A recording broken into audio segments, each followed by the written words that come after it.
Well, China's vision for a regional free trade agreement may have hit its first major hurdle. Reports out of the APEC summit in Vietnam suggest the regional comprehensive economic partnership may face significant delays, as some countries are reluctant to give up their tariff revenue.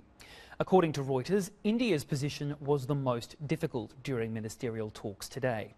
On the sidelines of the APEC summit, however, China and the US have once again stressed the need for closer trade cooperation, saying a trade war is in nobody's best interests. China's Commerce Minister Zhong Shan told the United States Trade Representative the two sides should strengthen cooperation and manage disputes regarding trade, according to a statement on the website of China's Ministry of Commerce today. The comments follow an agreement struck by Presidents Xi Jinping and Donald Trump last month to improve US access to Chinese food and financial markets. Well, to share some more thoughts on China-US trade and investment, we have with us in the studio Rolando, Pablos, Secretary of State for the US state of Texas. He's here promoting trade and investment opportunities for the state, as China was the second largest source of Texas imports last year. There are more than 154 Chinese companies operating there, including ZTE, Huawei, PetroChina and Sinopec. Secretary Pablos, welcome to the program. Thank you. So what kinds of Chinese investment is Texas looking for? Well, we're here in China speaking with Chinese companies and economic development organizations to find out exactly what it is that Chinese investors are looking for. In Texas, we have a highly diversified economy, and so we're certain that we'll be able to find those opportunities for the investors, particularly in the area of renewable energy. We are certainly looking at the One Belt, One Road initiative with great interest. We believe that, yes, it's a bold initiative, and it's not short on ambition, but we are certainly very excited about the possibility of seeing Texas companies have a seat at that table. If it does what it is intended to do, which is to bring prosperity to other nations, we certainly want to have Texas companies participate at that level. So US Commerce Secretary Wilbur Ross said earlier this month that the US and China will expand the trade in beef and also increase Chinese market access for financial firms. And Secretary Ross said, "This will help us to bring down the deficit for sure." Are you that confident? Well, I'm confident that Texas has everything that it takes to deliver on the beef side of things. We are the #1 cattle producer in the country.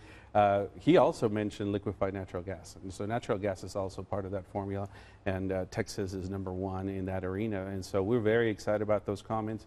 We're still watching, making sure that that agreement flows the way it was intended to flow. You mentioned LNG, liquefied natural gas. China is making more of a push into that sector and into being a bit more reliant on LNG. Do you see major opportunities there for your state?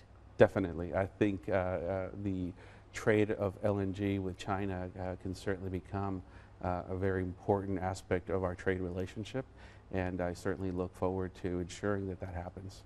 Can you put a dollar figure on that? No dollar figures just yet, but we know it's going to be a very successful venture.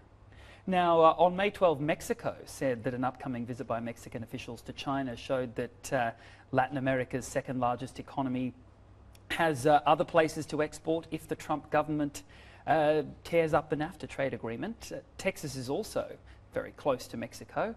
If NAFTA goes up in smoke, would that change Texas trade plans with China? Well, first and foremost, we know that NAFTA is not going to go up in smoke. Mexico is our #1 trading partner, and we are Mexico's #1 trading partner. And so we hope to be able to have a seat at that table when the negotiation actually begins.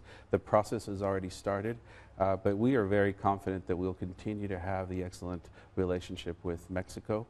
We, as a state, are focused on the actual relationship, not only with government, but with private sector. So we are very confident that our integrated manufacturing system that we have, our border commerce that we have with Mexico, will only continue to improve. And there won't be any competition between Mexico and Texas when it comes to trading with China?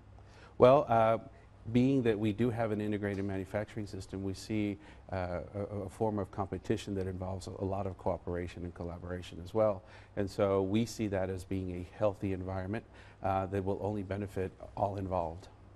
Fantastic. Secretary Rolando Pablos, thank you so much for joining us. Thank you very much.